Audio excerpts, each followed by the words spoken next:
Right now, somewhere in the northern Persian Gulf, an Iranian Revolutionary Guard Corps fast attack boat is running a pattern it has run approximately 4,000 times in the last 3 years. The boat carries a crew of 4, a deck-mounted heavy machine gun, and a radio encrypted to a frequency monitored by at least 3 foreign intelligence services simultaneously. It is not attacking anyone.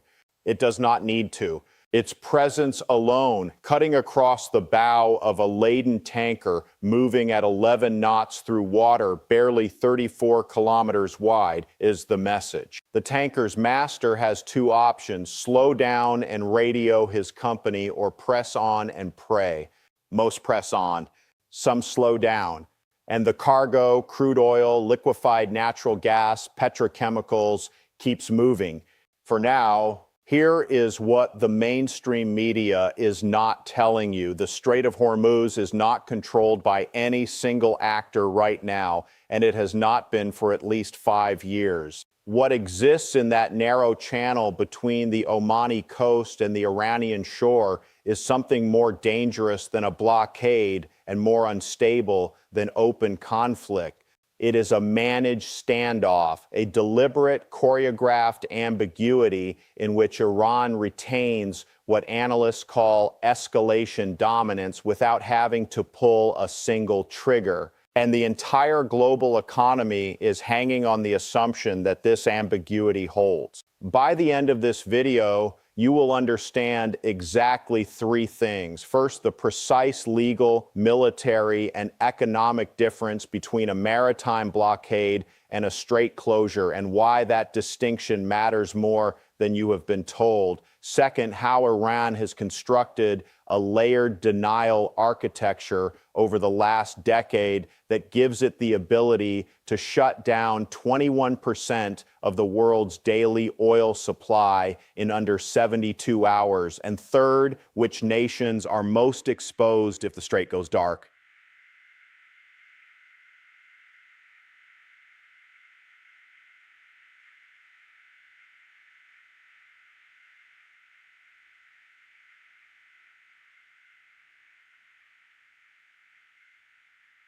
Days of energy reserves stand between them and a genuine economic crisis. Stay with me. To understand what is happening in the Strait of Hormuz today, you have to go back to July 3rd, 1988. On that date, the USS Vincennes, a Ticonderoga-class cruiser operating in the strait under combat stress conditions, shot down Iran Air Flight 655, killing all 290 people aboard. The United States called it a tragic mistake. Iran called it a war crime.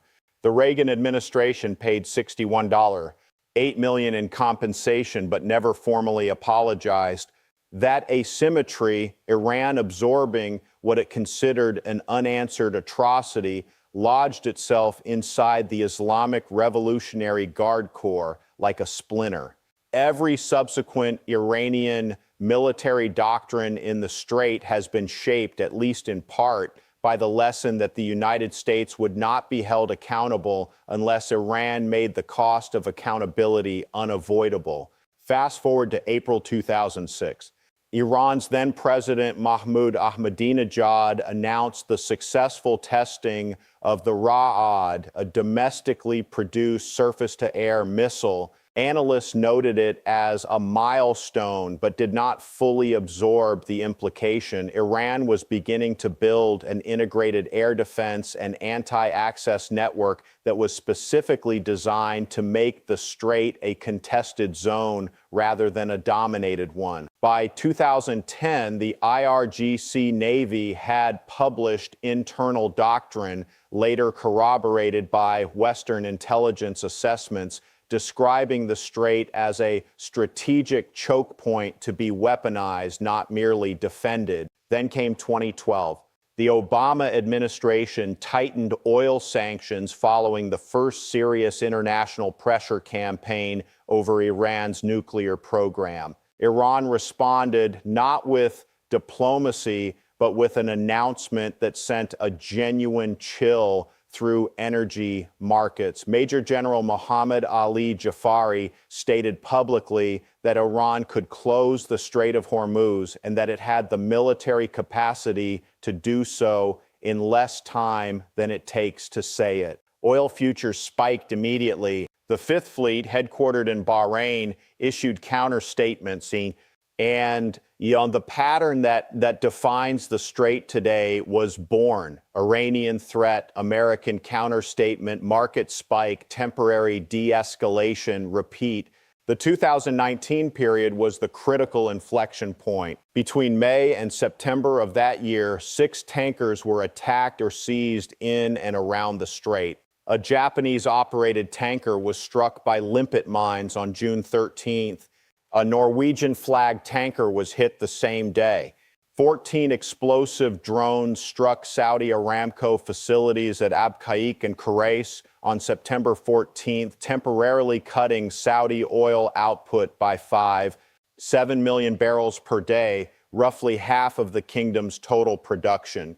The U.S. attributed the attacks to Iran. Iran denied direct involvement and pointed to Yemeni Houthi forces. The significance was not the attacks themselves. The significance was that Iran had demonstrated in live conditions and with remarkable precision that it could reach the infrastructure that feeds the strait before the strait itself. It had extended the threat perimeter by several hundred kilometers without firing a single declared Iranian missile.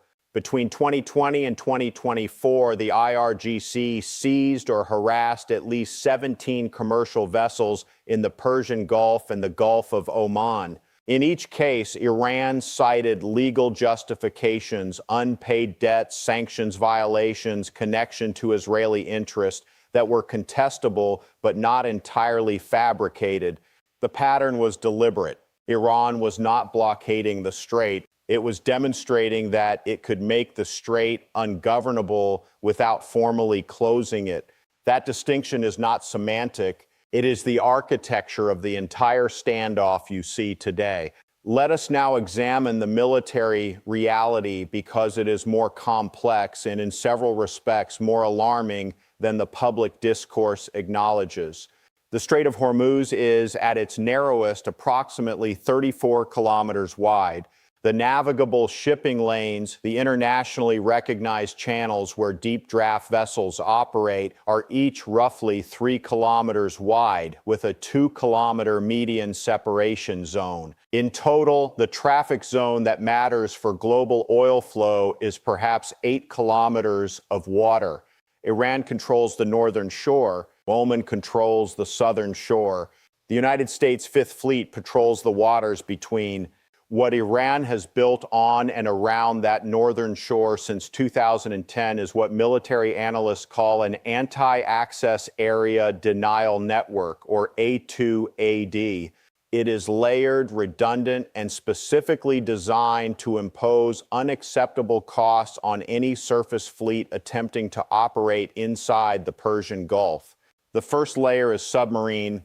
Iran operates 3 Kilo-class submarines purchased from Russia in the 1990s, but more significantly, it has built a fleet of domestically produced midget submarines, the Ghadir class, of which it is estimated to have between 18 and 24 operational units.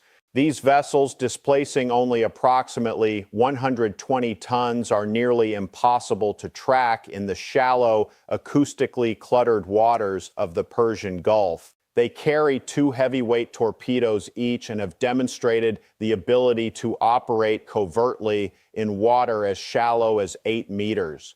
The second layer is surface fast attack. The IRGC Navy operates somewhere between 100 and 150 fast attack craft, many armed with C-802 anti-ship cruise missiles with a range of approximately 120 kilometers, or with the Nasser-1, a shorter-range sea-skimming missile designed to saturate point defense systems through volume rather than evasion. The doctrine is swarm engagement, attacking from multiple vectors simultaneously to overwhelm the phalanx close-in weapon systems and CRAM point defense platforms that protect U.S. surface combatants. The third layer is land-based missile. Iran has deployed Khalij FARS, Persian Gulf, anti-ship ballistic missiles along its coastline. This is a modified version of the Fateh 110 short-range ballistic missile equipped with a maneuvering terminal guidance system specifically designed to strike moving surface targets. The range is approximately 300 kilometers, which means it can reach any point in the Persian Gulf from hardened, dispersed launch positions that are extremely difficult to destroy preemptively. Here is something that no naval strategist had seen before in modern history prior to its demonstration: a land-based ballistic missile with demonstrated anti-ship guidance. It changed the calculus of surface fleet operations in confined waters permanently. The fourth layer, and this is the one that receives the least public attention, is the mining capability. The IRGC is assessed by the U.S. Naval War College to possess somewhere between 2,000 and 5,000 naval mines of various types. These range from simple contact mines to sophisticated influence mines triggered by acoustic or magnetic signatures. During the tanker war of the 1980s, a single Iranian mine severely damaged the USS Samuel B. Roberts, a guided missile frigate, in April 1988. The mine-sweeping capacity of the U.S. and allied navies in the region has not proportionally expanded since then. A coordinated mining of the Strait's navigable channels could, according to unclassified assessment, reduce throughput by 60 to 80% within 36 hours and require weeks to months to fully clear, depending on the mine types deployed. What military strategists are actually saying, in conference papers, war game reports, and the occasional congressional testimony, is that the United States can almost certainly defeat Iran in a conventional conflict. What it cannot do is guarantee uninterrupted Strait access during the opening 72 hours of any conflict. That window, 72 hours, is the operational gap that Iran has spent 30 years engineering. It does not need to win. It needs to make the first 72 hours expensive enough that the economic and political costs of conflict exceed the costs of accommodation. That threshold has now been crossed not in any single dramatic moment, but through the cumulative weight of capability demonstration after capability demonstration. This is not abstract economics. This is a direct line from a 40-minute transit of a patrol boat through 34 kilometers of water to the price of aviation fuel in Frankfurt, to the cost of a shipping container from Shanghai to Rotterdam, to what a household in Tokyo pays for liquefied natural gas this winter. The Strait of Hormuz is the single most important choke point in the global energy system. The numbers are not disputed. Approximately 17 million barrels of crude oil and petroleum products pass through the strait daily. That represents roughly 21% of global petroleum liquids consumption. Add another 4 billion cubic feet per day of liquefied natural gas, the bulk of Qatar's LNG exports, which power electric grids from South Korea to the United Kingdom. And you are looking at a choke point whose disruption has no short-term substitute. The Panama Canal can reroute container ships. The Cape of Good Hope can absorb some tanker traffic at enormous cost in time and fuel.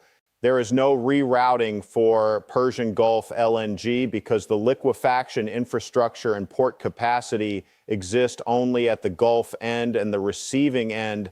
If the strait closes, that gas simply does not move. The immediate market reaction to any credible closure signal is already well documented from past episodes. During the 2019 tanker attack period, Brent crude spiked from approximately $60 per barrel to $71 per barrel within 72 hours, a movement of nearly 17% on incidents that did not actually disrupt physical supply. Modeling by the International Energy Agency and independent analysts suggests a full 21-day closure would push Brent crude past $130 per barrel. Some models accounting for panic buying and strategic reserve drawdown signals put the ceiling closer to $185 per barrel. For context, the global economy's last sustained experience near those price levels in 2022 following the Russian invasion of Ukraine contributed to headline inflation rates above 8% in the United States and above 10% in the United Kingdom. The transmission mechanism from straight disruption to your economy runs through several channels simultaneously. The first is direct energy costs. Electricity generation, heating fuel, and transport fuel all rise in lockstep with crude prices, typically with a 2 to 6 week lag for the price to reach consumers. The second is shipping cost. The Baltic Dirty Tanker Index, which measures the cost of moving crude oil by sea, roughly doubled during the 2019 disruption period. A full closure would require tankers to reroute around the Cape of Good Hope, adding approximately 15 days and $400,000 in additional fuel costs per voyage. That cost does not disappear. It becomes embedded in the price of every physical good that moves by ocean freight.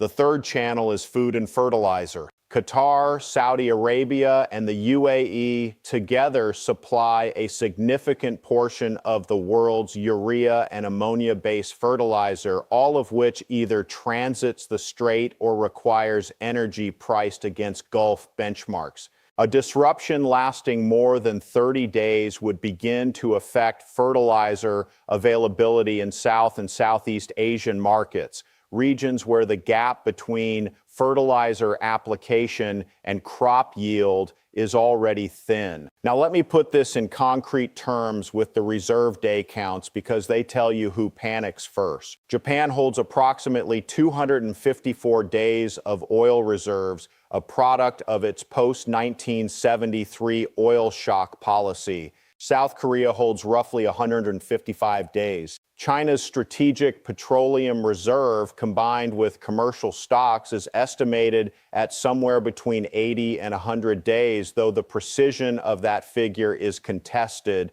India holds approximately 18 to 22 days of strategic reserve, one of the thinner buffers among major import-dependent economies. Pakistan holds fewer than 20 days. Sri Lanka's 2022 default was triggered in part by foreign exchange depletion caused by oil import costs. It had effectively zero strategic buffer at the time of its crisis. If you want to understand how this hits your economy before the mainstream media catches up, before it shows up in your energy bill or at the pump, make sure you are subscribed to this channel. We track the transmission mechanism in real time, not after the fact. The countries most exposed to a prolonged closure are not necessarily the ones geographically closest.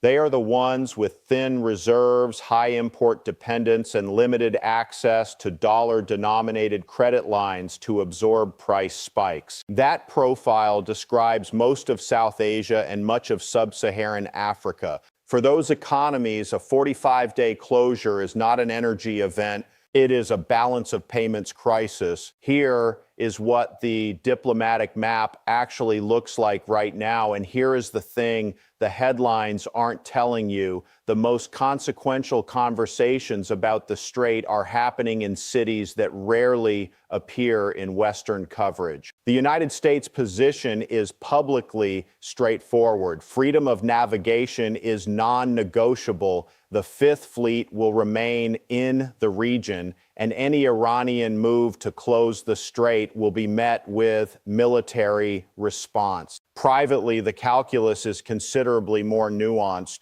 U.S. policymakers are aware that a military confrontation with Iran that disrupts global oil supply for 30 or more days would almost certainly trigger a global recession, one that would be politically attributed to American military action regardless of who started it. The incentive to threaten without acting and to de-escalate before the threshold of physical interdiction is extremely strong. Iran's position has two distinct audiences. To its domestic public, the IRGC's straight posture is framed as sovereign defiance, proof that a sanctioned, isolated nation can still command the attention of the entire world's economy.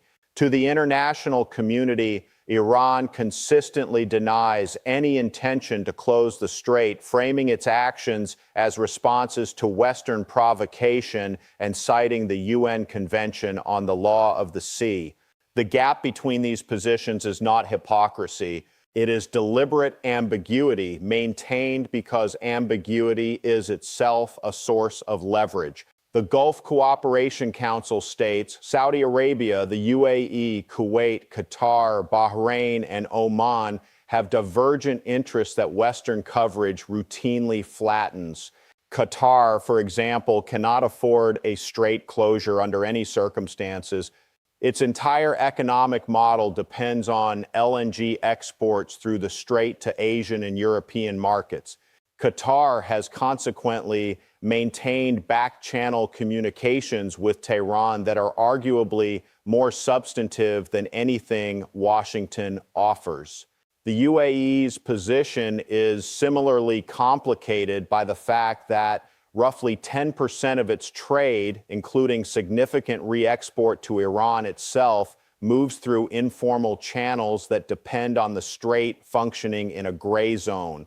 China's role here is the one that receives inadequate attention.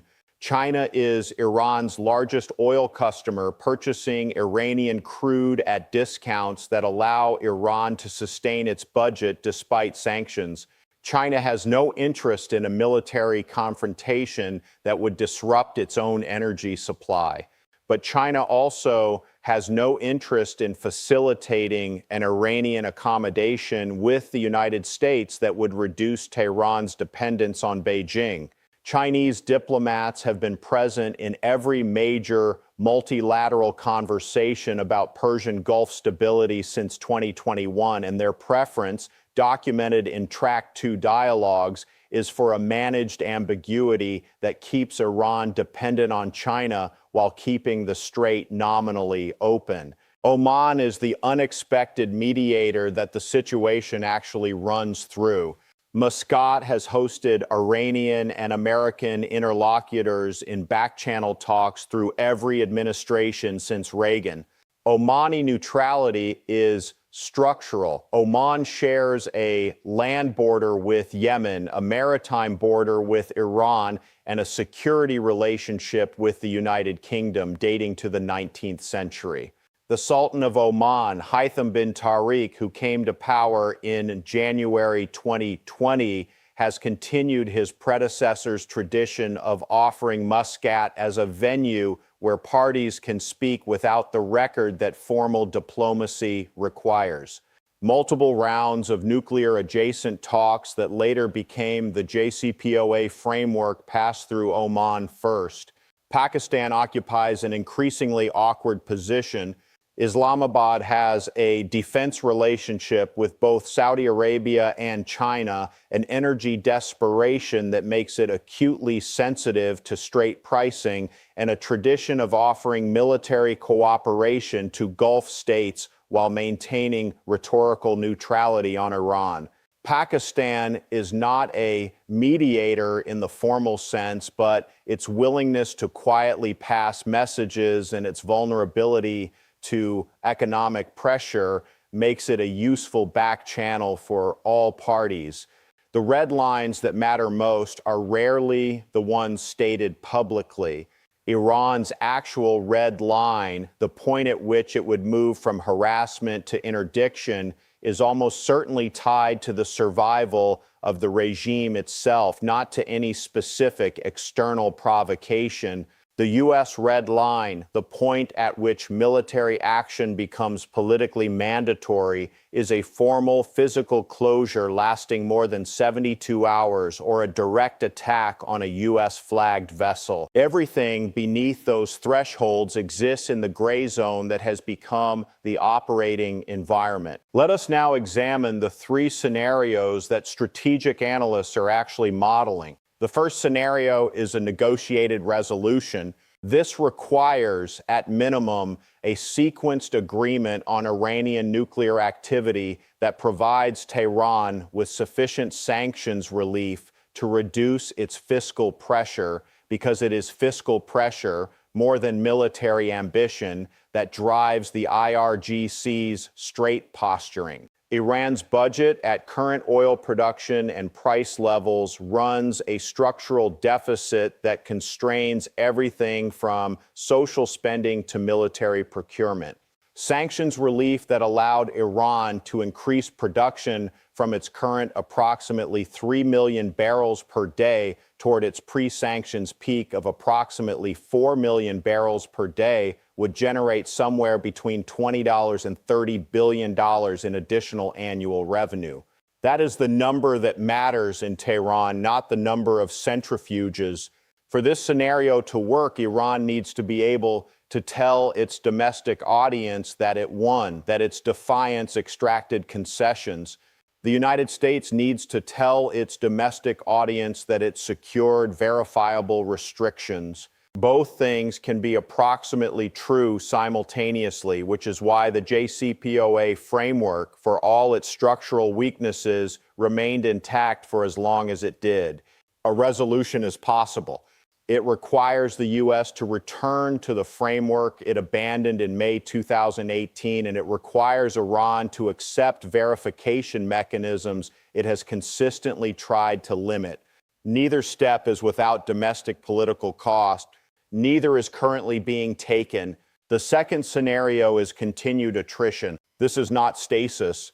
Attrition has costs and they compound.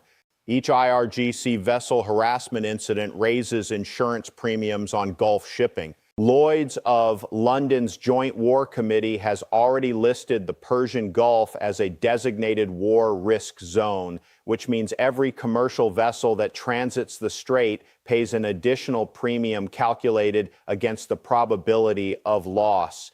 Those premiums, currently running at approximately 5 to 0.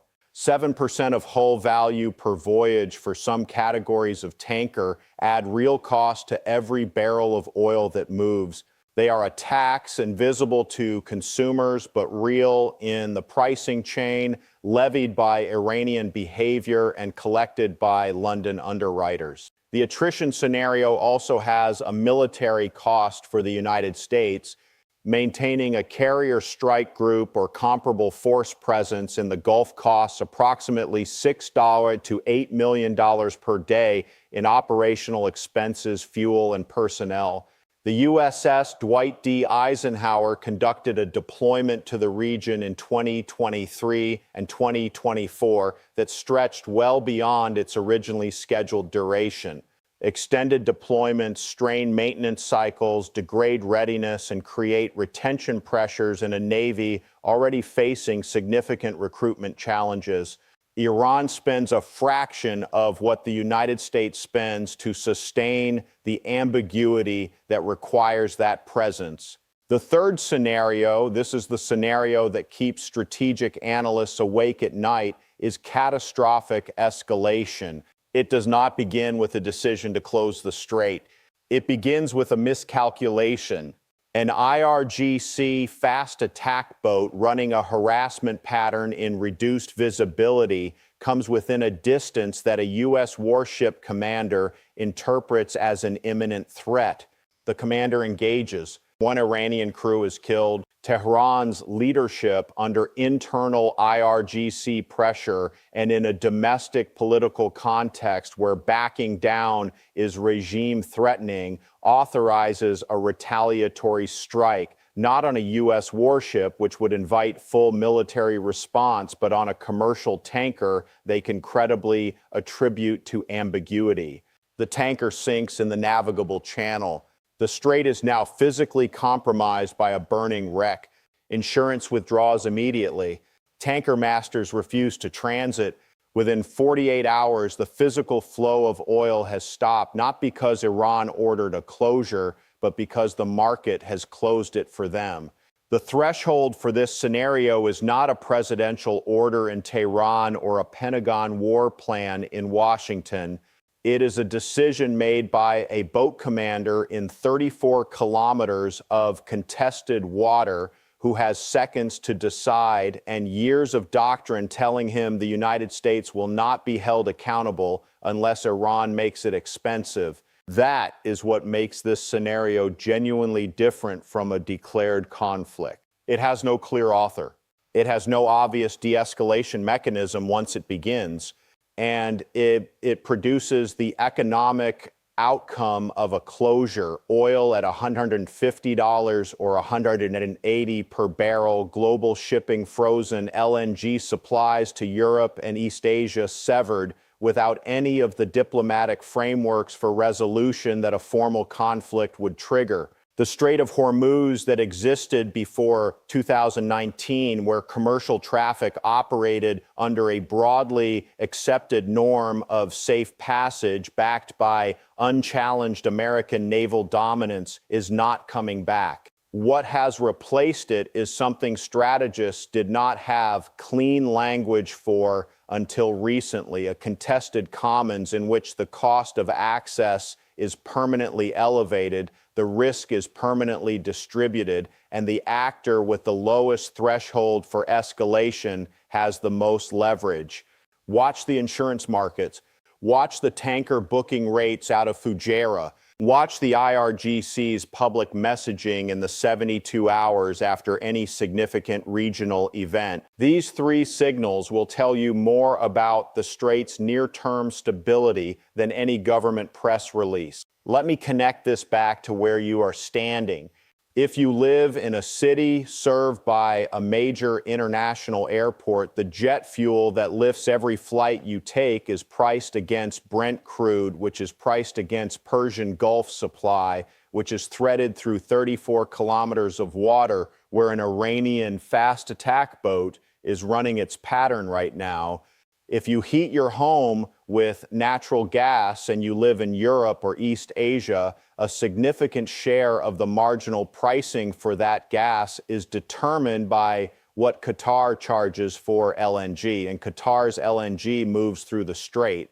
If you have purchased electronics, clothing, or consumer goods recently in products manufactured in South or East Asia and shipped to Western markets, the freight cost embedded in that product's price includes an insurance premium calculated against the risk of operating near the Persian Gulf. This is not abstract geopolitics.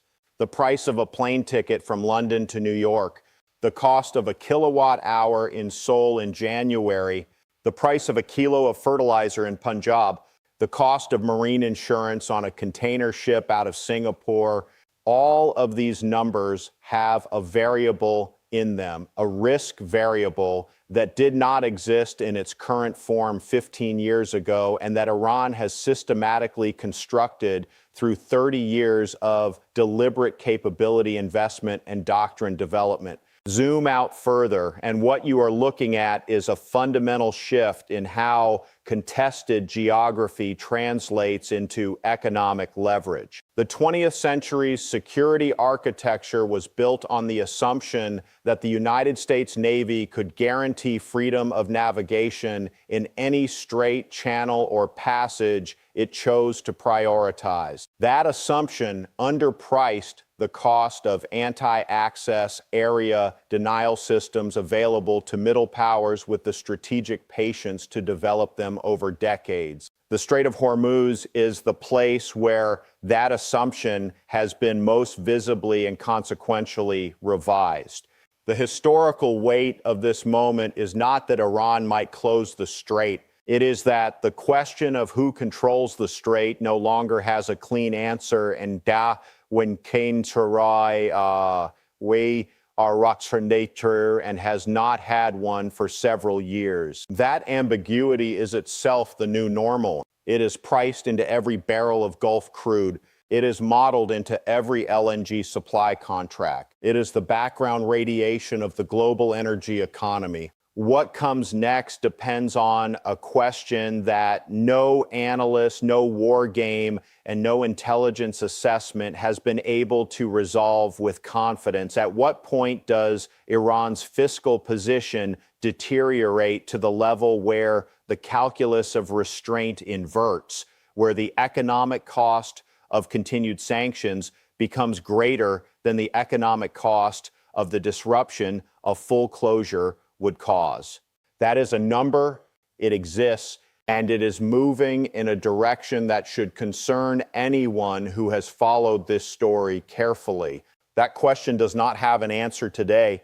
It will have an answer, and when it does, this channel will be the place to understand exactly what it means, where it came from, and what comes after. If this video helped you understand what is actually happening, or not the headlines, not the noise, but the full picture, share it with someone who needs to see it.